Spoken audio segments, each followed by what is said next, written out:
बाली लगहिले लाली लगहिले बाली लगहिले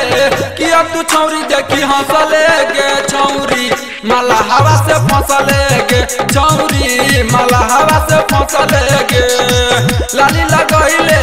बाली लगहिले लाली लगहिले बाली लगहिले कि अब तू छौरी देखी हंसले गे छौरी माला हवा से फंसले गे छौरी माला हवा से फंसले गे शिव नारायण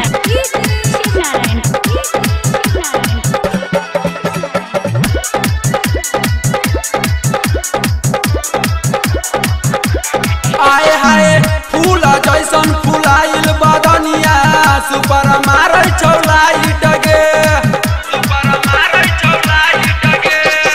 नीचा ढीला ऊपर किया पेन जहतना टाइट गे फूल जैसन फुलाइल बदनिया सुपर मारै छौ लाइट गे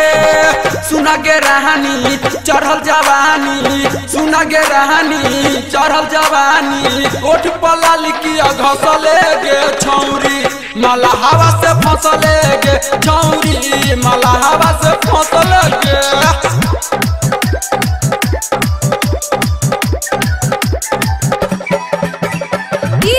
शिव नारायण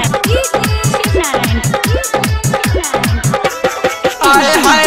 अनिलया नीलयौरी सुनिलवा यारवा गुडू सबरिया गे यारवा गुडू सबरिया गे 16 के 6 मस्त जवानी हिप्पी कट बबरिया गे अनिलया नीलयौरी सुनिलवा यारवा गुडू सबरिया गे रामू रूपेशवा ललित मुकेशवा रामू रूपेशवा ललित मुकेशवा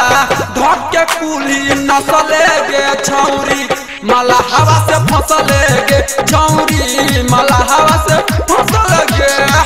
लाली लगहिले बाली लगहिले लाली लगहिले बाली लगहिले किया तू छौरी देखी हंसले गे छौरी माला हवा से फंसले गे छौरी माला हवा से फंसले गे Sethi films recording studio Sitamarhi Bihar.